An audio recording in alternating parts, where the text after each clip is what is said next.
Welcome to another Mother Runner, your best running friend in podcast form. We do all the talking, even on the uphills. I'm your host, Sarah Bowen Shea, and I'm so pleased to be joined today by co-host Britany Williams. Hello, Britany. Hello. How are you? Good. So for people who can see you, they might not see anything different unless you stood up. Stood up. And even then, I don't know if I can get it in the shot. the belly in the Yes, you haven't been so what we're tell folks what I am alluding to there. Oh, Brittany. I'm pregnant. Yes, with my second child. So exciting. And it's been so long since you've been a co-host that we didn't want to announce then. Yes, I had been a co-host and I was pregnant, but it wasn't late enough in the process yet to be telling the universe. Yes. Yes. So but now suddenly I'm like, wait a minute, I bet you're gonna be too busy. We gotta get it in. Yeah, I'm in the third trimester. Yeah. So how you feeling? Really good, honestly. I hate saying that out loud, like, because I want to like knock on every piece of wood. But I feel like I was you hear horror stories your second time around. It's like way harder because you're also dealing with a toddler or however old your kid is. But it's been really good. Is it great? No. Am I picking daisies? No. Do I have heartburn literally right now while we're talking? Yes. But like for all intents and purposes, I'm pretty sure I feel better now than I did in my last pregnancy. So I'm taking that as a win. Okay. And how many weeks along are you? I'm 30 weeks on Saturday. So in a few days. Okay. And remind me when you gave birth the last time. 32 weeks. Oh, goodness. So we're getting, I've realized it's a pro and a con going into the second pregnancy after having an early term or preterm birth last time, where it's like, I'm like, okay, once I get the positive is like, once I get to 2 more weeks, I feel like everything after that point is a bonus, is a gift, it's like celebrate. Yeah, I got another week. But it also feels like it's a bit of a deadline where this is where things got a little dicey last time. So the anxiety also ramps up. So it's kind of this, like, there's a pro and a con to it. But it does feel nice to be like, okay, I know that like I was born at 31 weeks. My daughter was born at 32 weeks and we both turned out fine. Yes, most definitely. Yes. I think I'm pretty exceptionally well. Yeah. So it certainly doesn't make any promises for baby number 2, but at least it helps me sleep at night knowing that I feel confident going into those last few weeks. Are medical professionals able to give you a sense of like what your chances are of carrying? Yep. Yeah. So we had a preconception meeting which I highly recommend anyone who has gone through anything, or I think you can even have one if you haven't, but I think it's super helpful if you have, like, between my autoimmune disease, and then being high risk, I had HELP, which is a severe form of preeclampsia with my first. It's just nice to go in and get all of the statistics.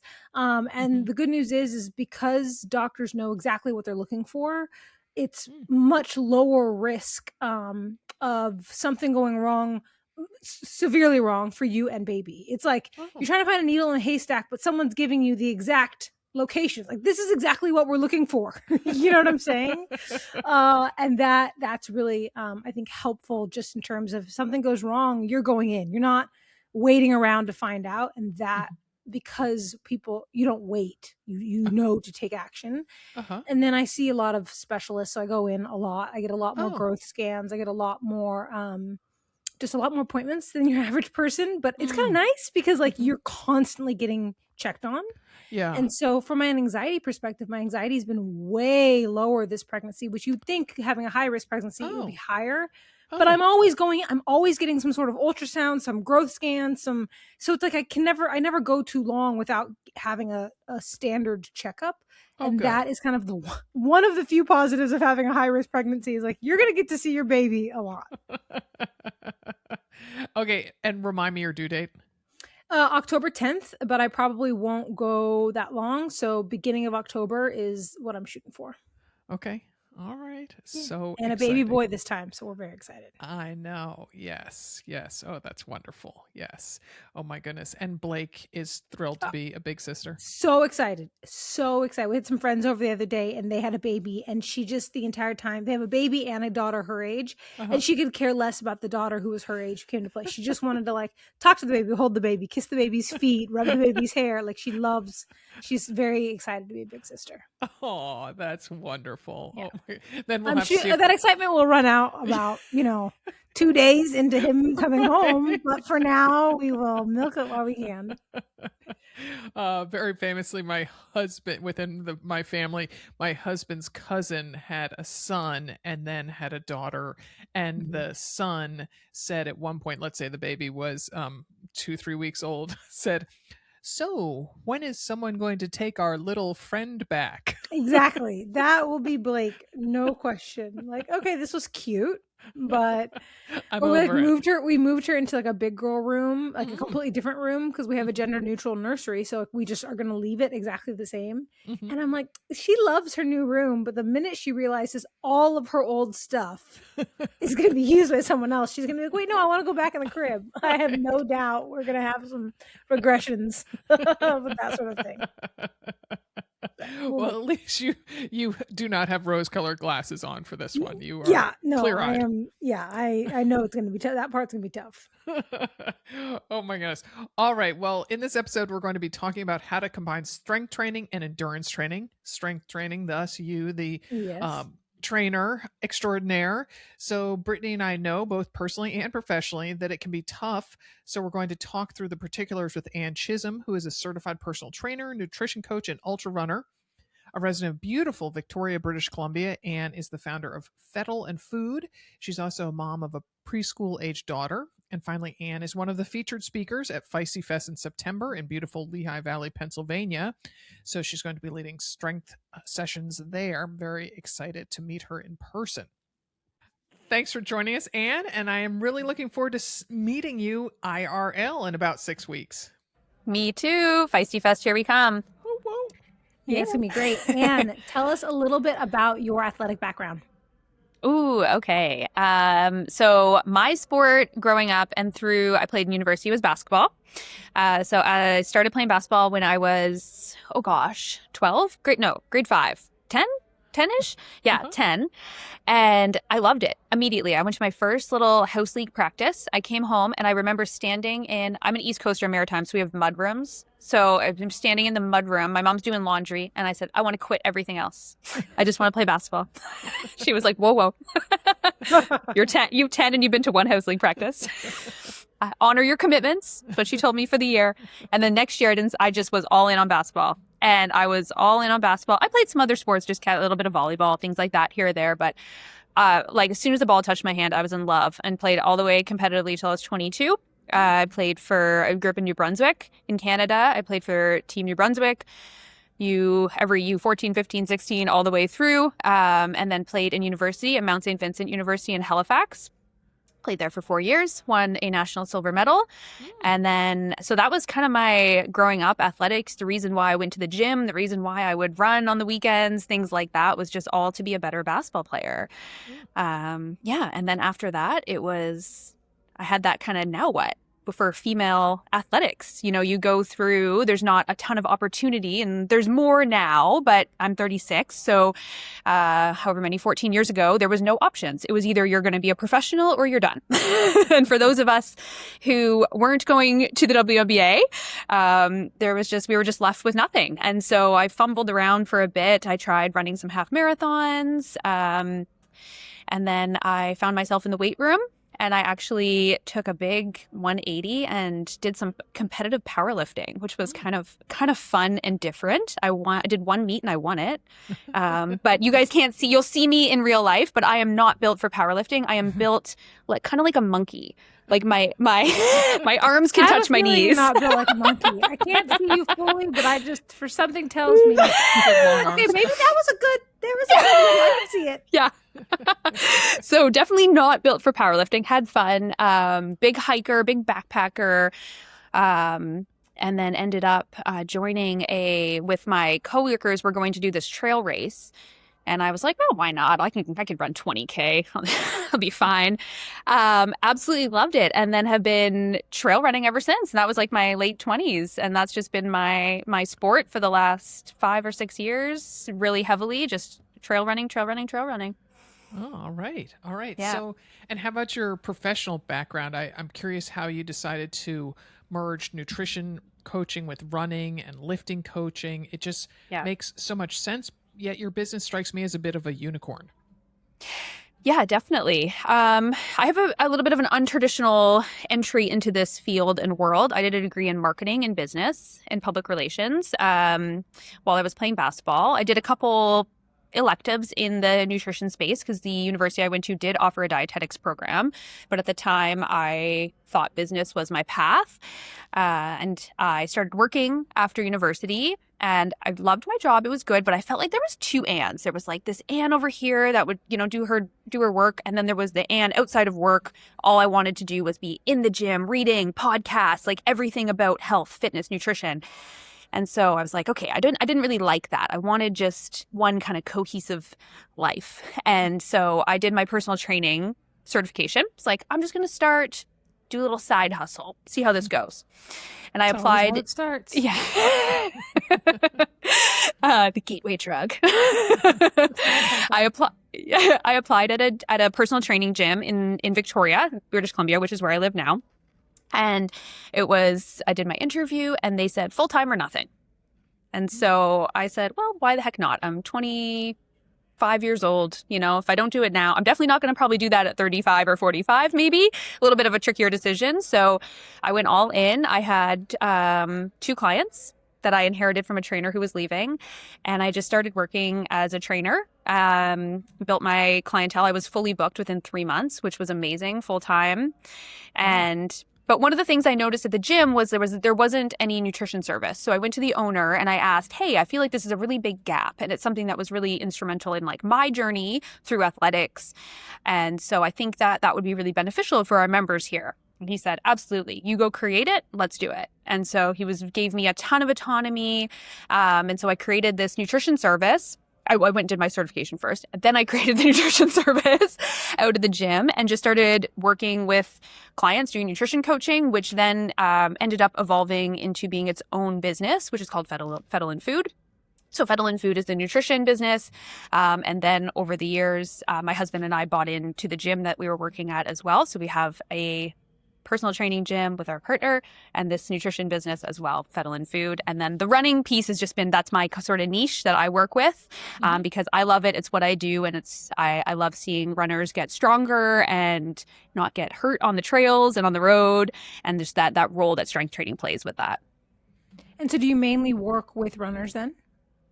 Personally, I do. Personally, that's like who I typically take now as clients because we have a team of 6 trainers full time at the gym, and then I have a team of 3 other nutrition coaches who work for me as well, including a registered dietitian. So the people that I personally work with are endurance athletes. So I've got some bikers and some runners. Yeah, got it. Yeah, just endurance in general. Yeah, nice. Yeah. So real quick, a question that's sort of on topic, sort of not. I'd love for you to expound for a minute about a great line I read on one of your recent Instagram posts. The post was talking about the different types of training days. And on Easy Day, you wrote, easy is a skill, not a fallback pace. Yes. One of the things I find with a lot of endurance athletes is we kind of work this like mediocre pace through the week versus actually making our speed and our tempo work, like our harder work needs to be harder and the easy work should be easy. And we kind of default into this like consistent sort of pace through the week versus actually, taking those days that are supposed to be harder and making them harder and the days that are supposed to be easier and making them easier. And I find that's actually a skill that a lot of people need to build because they don't do that well automatically unless they maybe grew up as a runner doing like track or cross country or have that kind of innate in them. But those of us who found endurance sport later in life, I think that's had to become, for me even still, like instead of just running everything at like a 5-minute kilometer, it's like actually doing my speed work faster and doing my easy work slower is become a skill I've had to learn and therefore, teach my clients as well. Mm-hmm, mm-hmm. Okay, so let's lay the groundwork for our conversation. It might be a bit repetitious for some folks, but what can runners, triathletes, and other endurance athletes gain from strength training? Kind of in a nutshell. Oh gosh, yes, so much. The biggest one I think is the injury prevention. The people that I work with who we've been working consistently and like have actually built that strength through various seasons of strength work in the gym typically don't get injured much. Because when you think about like that endurance work, whether it's biking or running, for example, it's very like a repetitive motion.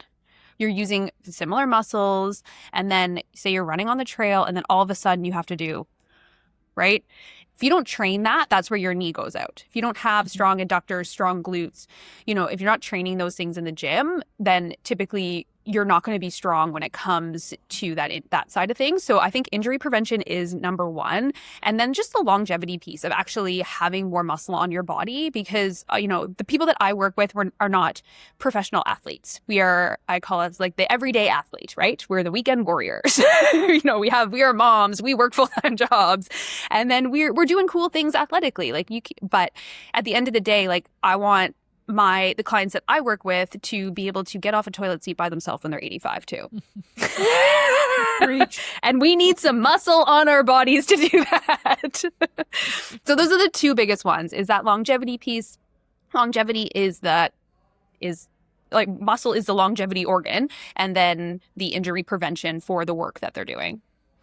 And what would you say? I think a lot of women almost think of them as like two separate things. So it's like, I am running, and when you're in race, like say you're training for a half marathon or a marathon, like I'm racing, or I'm training for a race, like I don't need to strength train.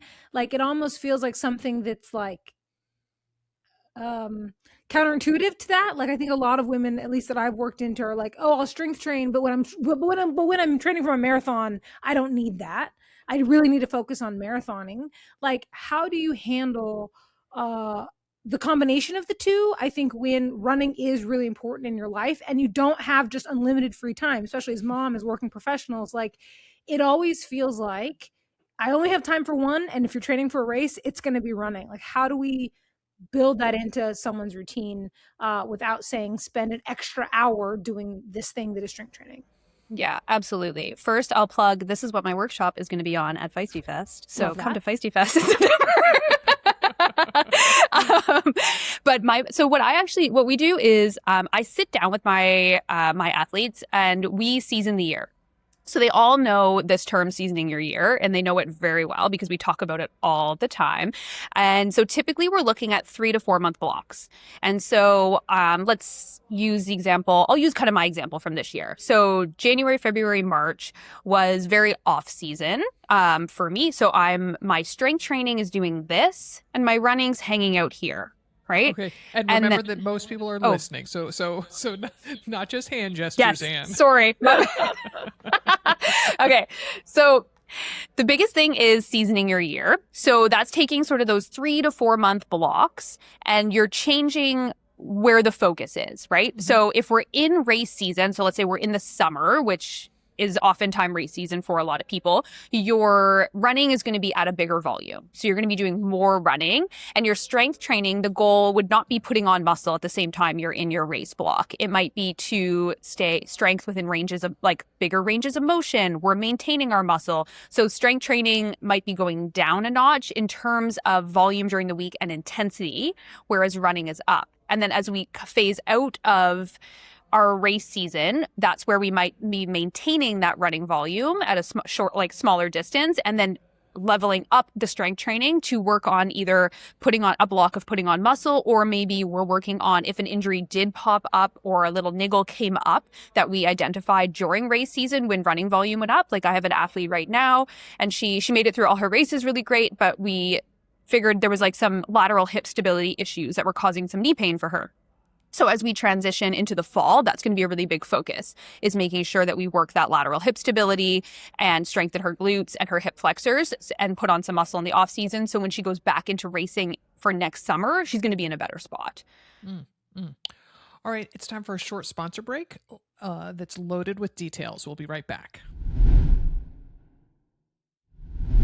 So In digging around about this topic of combining endurance training and strength training, I came across a term that was new to me. It's the interference effect, where simultaneous cardio and lifting blunt each other's adaptations, which was all that was news to me.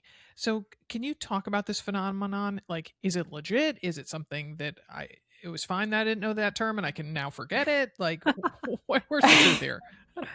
Definitely. So I think the biggest thing is how we're looking at the week. So what we don't want to do, I use the terminology like high and low days, and how I'm programming and when I'm talking to the people that I'm working with is we want to have high days that are like high in terms of like higher output or higher volume. So think like that could be your long run day or your long bike.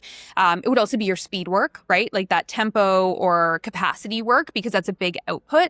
And then typically it's like one day that's maybe your bigger strength day. So maybe you're doing your bigger compound lifts or things like that. And then from there, we build in our low and medium days and our rest days. So you're not having like what you wouldn't want to do is I think what this is kind of coming at is like, you don't want to do your intense crush your legs, do this track session, speed work, and then on, Monday night at 6 p.m. and then Tuesday at 6 a.m., you're trying to do your heaviest squat, right? And it's not that it's going to like, just because you're doing that, you're just not going to get as great results because what you did Monday is affecting your Tuesday. So we just need to be strategic about how we're placing things through the week when we're combining the strength and the endurance work. And so typically those are the kind of big ones, is making sure we're prioritizing our long day, whatever that looks like, our speed day or capacity day, and one of our biggest strength days. And then kind of maneuvering things around the week so that we're not affecting the potential adaptations we have. But you can still run and bike and lift in 1 week and get all the results. Yeah, I think so much of it is, as I put my strength training coach hat on, is just about how you're building your week and recognizing you can't just say, okay, I'm going to run 5 days and strength train 2 days, and it doesn't matter what days things go. There is kind of a method to the madness, and there is, I would say, a right and a wrong, but there's multiple right ways of doing it. But I think to your point, like recovery has to be in there somewhere, or you do start to get overtrained, and that can make an impact on either side of the coin. Being overtrained can impact your running, or it can impact your strength training abilities or your muscle gain abilities, strength gain abilities, whatever it is. And it's just a matter of marrying the two. So I guess my next question for you, Anne, would be like, okay, so if someone's like, great, I'm sold, I need to strength train, like where does someone start in that process of, if they've been running, maybe they say they are training for some sort of race, like endurance is definitely on the business card for this person, you know what I mean? Like, how do I now suddenly just start adding strength training? Like, what's your recommendation? Yeah, I'm definitely a proponent of having an actual program. I think that's number one, versus just going in the gym and doing random exercises. You're just not going to see the same results. It's better than nothing. But if you're actually looking at using your strength training to get faster, get stronger, prevent certain injuries, things like that, then having an actual program, I think, is really important. Usually for me, that looks like 2 or 3 days a week of strength training. We're full body. And the way that I sort of do my structure for programs is sort of beginning the workout is like readiness. So that is preparing our body, right? So making sure we're coming into that session feeling good, whether it's foam rolling, doing some activation work for the muscles that we're going to be using in that workout. And then I always do power work first when we have the most. That's really, really important. And where a lot of, in my opinion, trainers can get things a little backwards is we want to do that explosive and power work first when we are not fatigued. And that's when it's the most demanding part of the workout. So that's I always have first. So that's where I might have any sort of plyometric movements or explosive movements in the workout. And then from there, we get into our biggest strength movement, which usually if I'm, say it's a 2-day a week, then there would be one day that's like an anterior, so like quad focus, so some sort of squat movement or a split squat or a lunge. And then the other day might be like a deadlift, something more hinge focused for the glutes and hamstrings. So we do our big compound movement, and then we move into the accessory work, which is typically full body and working any weak areas. And that's kind of how I structure sessions and programs. Again, like important, I think, to have a program, or even if it's something online that you just grab, but don't make it random, just even for understanding rep ranges, and what that should look like is very important. Just cherry pick random things you see on the internet. Yeah. And I think that's like, there's the pros and cons of Instagram out there, right? We get to see a lot, we get to learn a lot, but it also can be a little bit of sometimes we just grab things and throw them in without understanding the why behind it. Yeah, so I agree. Yeah. What would you say, and I know this is always a big question, like, do I run first? Do I strength train first? What does that look like if you're having to do both in a day? What's the right way to do it? Yeah, if you're doing both in a day, if they can be separated, like one is happening, like say early in the morning before you go to work, and the other's happening later in the afternoon or evening, then that's great. When we can have some like rest and some food in our bodies in between these two sessions, that's ideal. Though that's typically most working, busy, professional moms out there do not have the luxury of working out in the morning and the evening on a weekday. And so if you are smushing them back to back, like let's say you're like, I have from 6 to 8 in the morning and I want to do a little bit of lifting and a little bit of running in there, then we need to prioritize what's most important in that season. So if we are in race season, then prioritize your running first. If we are outside of that and we're in the off season, then I would lift first and then run after. Mm-hmm. Mm-hmm. Okay. And you have mentioned some exercises, but like if someone says, okay, I'm going to be able to only do 20 minutes or 30 minutes, like what are the best exercises, give you the most bang for your training buck for runners training for an endurance event? Definitely. A couple things I see as really big weaknesses, typically when athletes and runners come in to see me, are very, very weak adductors. So like the inner thigh, very, very weak. So a lot of collapsing in the knee and instability through those adductors, because it's a kind of an area that a lot of people and trainers forget about. And we don't, if we're doing kind of random workouts, we don't think about, oh, I'm going to do like an adductor move. And they're very important for just like in general athletic movements and athletic bodies. So adductors are very underutilized and undertrained. And so glutes and adductors are really, really big ones. But I would say if you had 20 minutes, if you can do something explosive, so whether that's a med ball, power slam, a box jump, I have a lot of exercises on my YouTube as well for just different like entry level plyometrics and stuff like that. But I'll do one with a lot of clients who are new to jumping where we just stand in one place and kind of hop, and then land on one foot. So just that single leg stability in an explosive movement. And then, so if you can do something like that, and then some sort of deadlift or squat variation, whether it's like a kettlebell deadlift, goblet squat, if we're not using a barbell, is totally fine. And then some of that adductor work, so that could look like a Copenhagen plank or a lateral lunge, where you're kind of working that movement side to side, right, is really important. And then I'd finish with a core movement. So, like a weighted dead bug or a farmer's carry, a side plank, things like that. Yeah. Mm-hmm. Okay. What are your thoughts though? And I'm gonna lead. What's that when you like lead the question here, or you like lead a horse to water? Oh. Yeah, leading the witness. There's what it is. That's what I'm doing right here. I'll admit my own flaws. I do this all the time. Upper body for runners. Runners a lot of time are like, well, I'm a runner. I don't use my arms. Do I need to work, my upper body? What do you recommend women do for upper body work? Assuming that you recommend they do some. That's my leading a witness. Yes, I do. When you gave me the 20 minutes, I did cut the upper body out because, it was I'm rounding it out for you. I'm coming back around. It's lowest on the totem pole for sure. But yes, definitely. I mean, one of my favorite things in the whole world, as I've been doing this for over 10 years, is seeing a woman get her first chin up.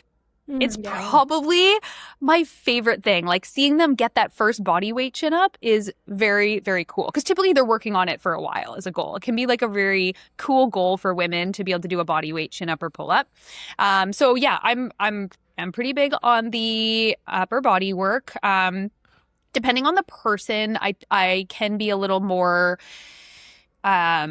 pull to push. so more pulling. So we're rowing, we're using our back more than our chest.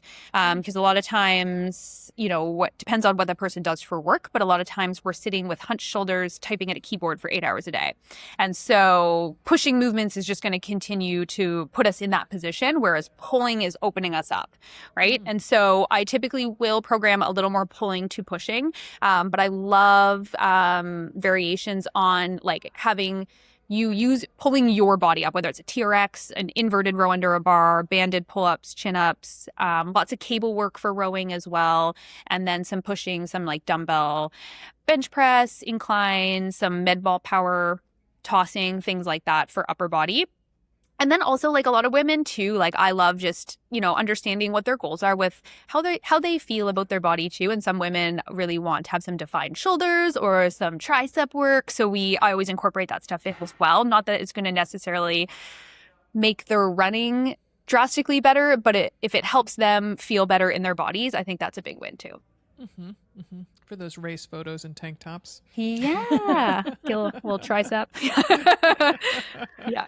So, go ahead, Britany, go ahead. I was going to ask, is there anything that you think runners shouldn't do? Any exercises that you think aren't? I don't think there's any exercises that are off limits. I think in general, the simpler, the better for honestly everyone, runners included.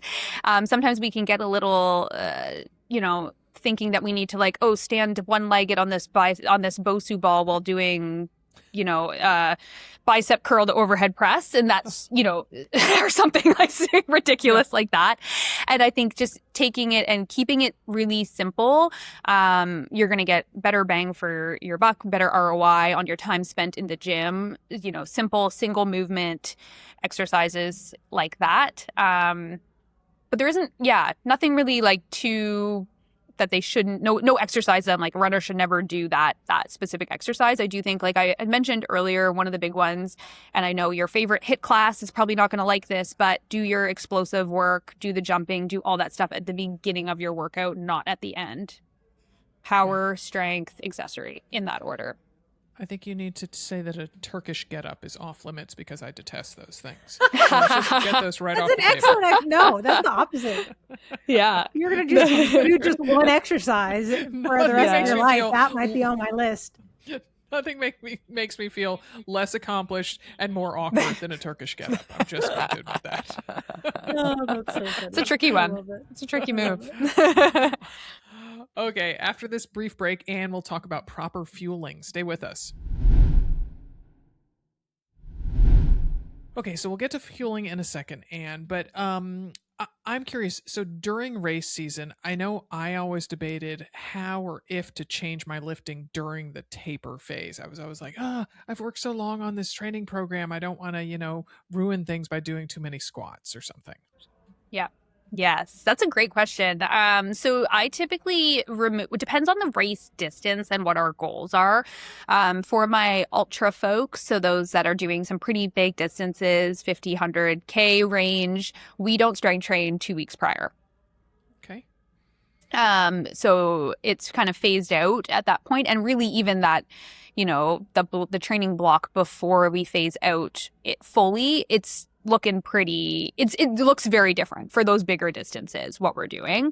For, in that half marathon sort of range, that it's usually the week before I'll have it out. So 7 days.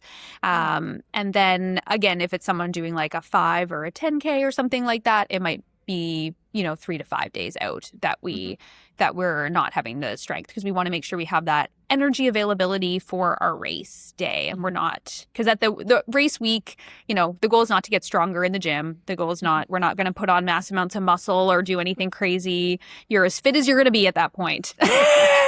We just need you to have the feel good going into race day. I always tell them we're using that time now for mobility and foam rolling, and go in, get a massage, or go to your physio. Use that time for all that stuff. So you feel really good on race day.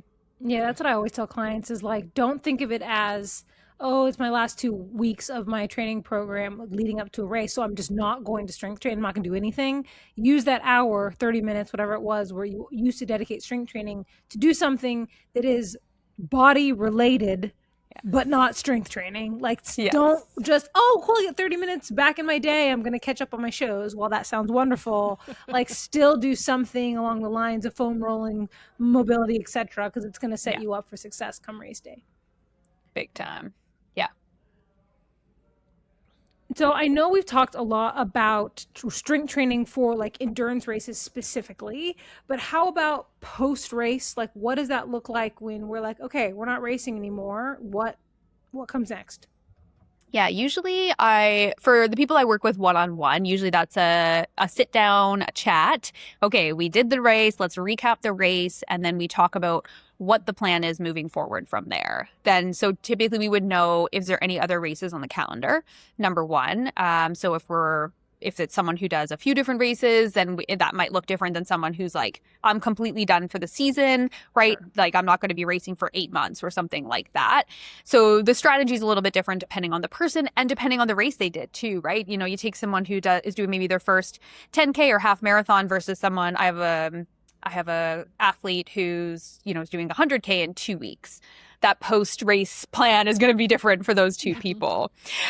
So usually there's a little bit of rest. I like to give them, also when I do have someone who's, they're just pretty dialed, right? Like, you're on a training plan for your strength, for your running, all this stuff. Sometimes it's really nice to give people just a free week. So I love just you do what feels good to you. Do you want to go for a walk? Do you want to go for a hike? Do you feel like going for a bike ride? Like, if you want to go to the gym and do some core or mobility, cool. Like, let's just have sort of an open week after a race where you can just do what feels good for your body.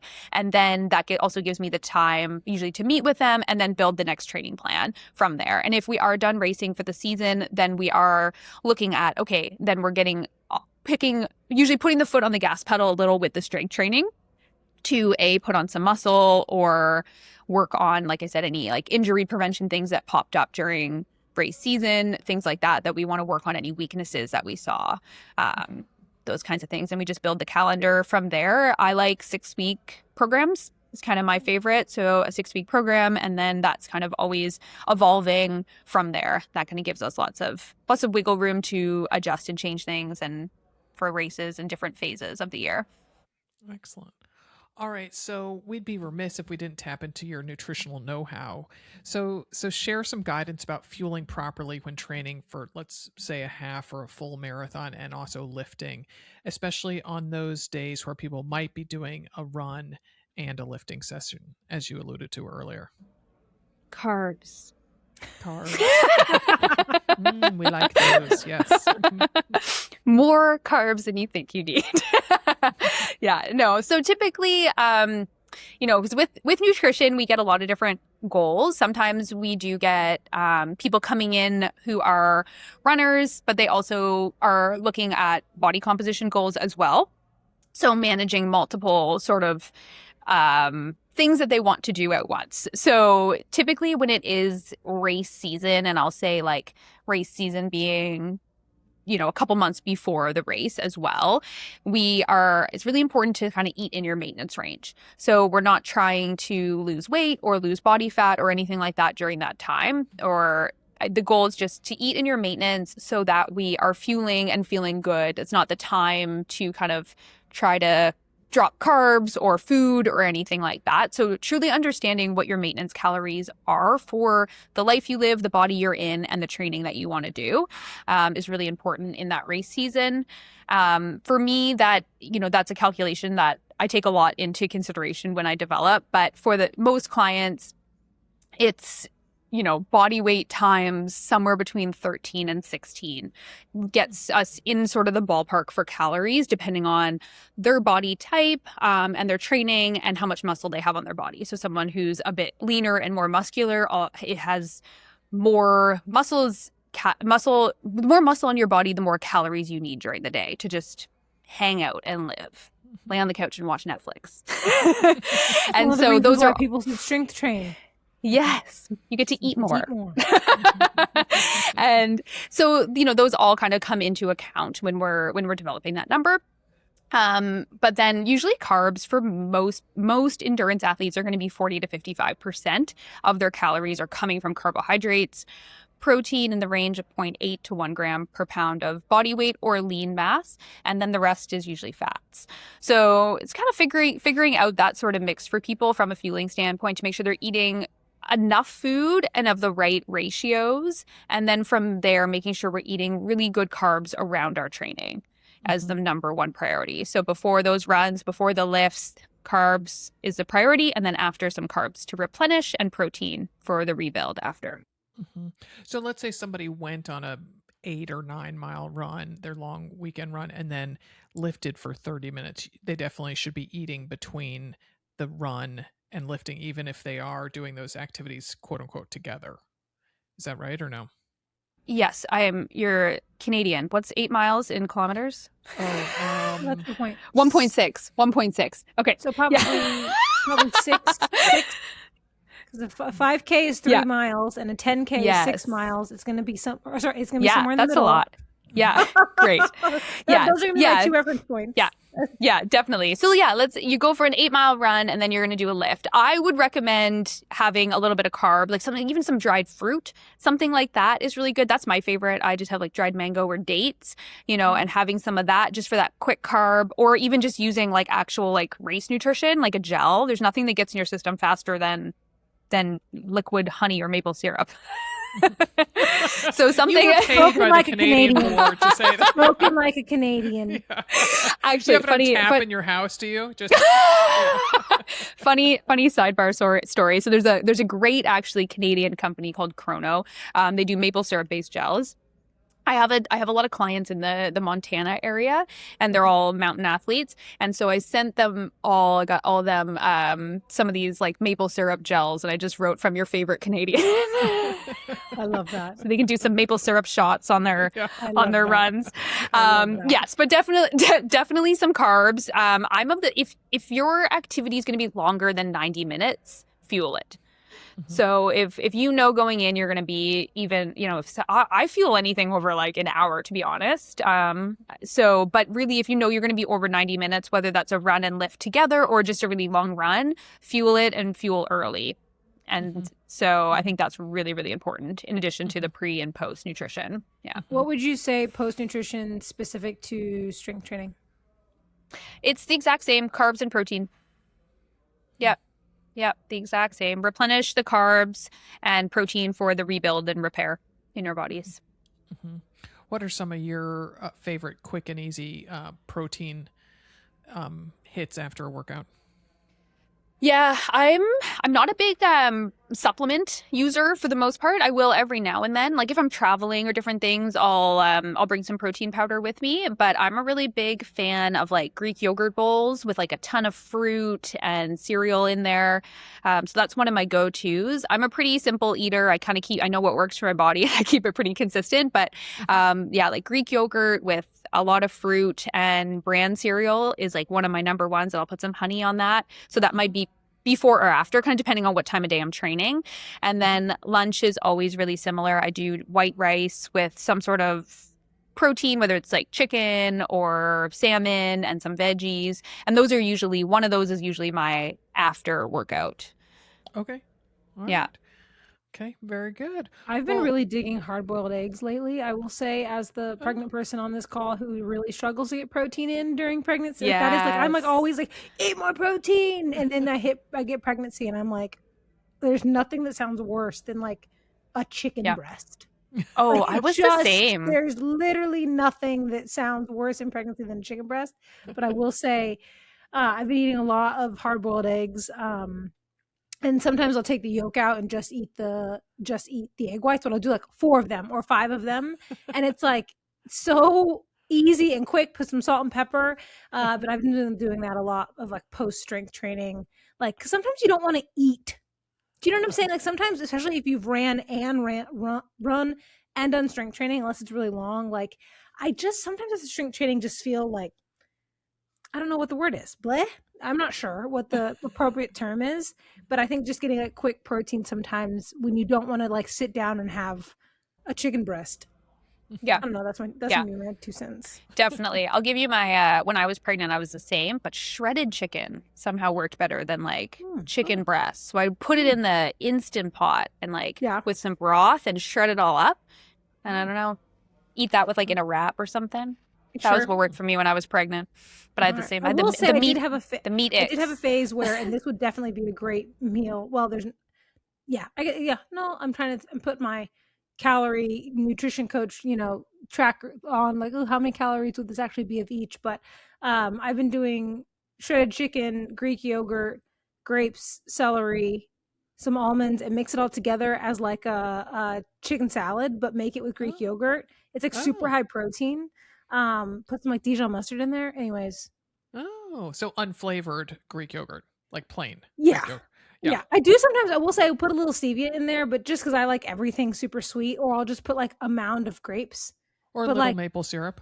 There you go. Little maple syrup goes a long way. Maybe I'll bring you guys some maple syrup to Feisty. Yeah, because I would say that as a post workout snack, probably you would need way more carbs for an endurance athlete with that. So, but that is my. I'm hungry, and so I'm thinking about all the things that I can eat in my refrigerator right now. And these are the things that are popping up. Nice. I love that. All right. Well, Anne, as I said, I'm really excited to meet you at Feisty Fest and hear you talk more about this topic there. So thanks for joining us. Thanks for having me. That was a good chat. I think that the older I get, and maybe it's just my wisdom, Sarah, but I just feel like having hybrid training, whatever that means for you, endurance plus strength training plus Pilates, I don't know what it is. I really think that it is what's going to keep people like feeling better for longer. And I truly think that like it is rare that someone should just be doing one thing. Like I am just a runner. Like that's fine if you don't identify as like a muscle mommy, but like please still at least pick up a dumbbell or something a couple times a week, even if you don't have to sit here and say like, oh, I'm a gym goer or I want to gain muscle. Like I really do think I'm really glad to be alive during the time when this is like trending and like we're talking about it, because I think that so many women could benefit from strength training. I mean, perimenopause and menopausal and just like all of the like, just there's so much information coming out about the importance of muscle outside of just I want to be a better runner. Oh, exactly. Oh, yeah. Yes, you know what I'm saying? Like it's just diabetes like, for preventing dementia. So many different things. Bone density, all the things. It's just like, man, I really struggle to find someone who I'm like, I don't think you should be strength training. Like I just, the longer I'm in this industry, the more I'm just like, man, I'm glad that more and more runners are open to the idea, because I think it's really going to help them not just be better runners, but be better, feel better in their bodies. Exactly. Yeah. All right. Well, thanks for listening. This podcast is a production of Another Mother Runner and Feisty Media. For more on Feisty and our other podcasts, events, workshops, and Feisty Fest, where Anne Chisholm, our guest, I will be, go to feisty.co. That's feisty.co.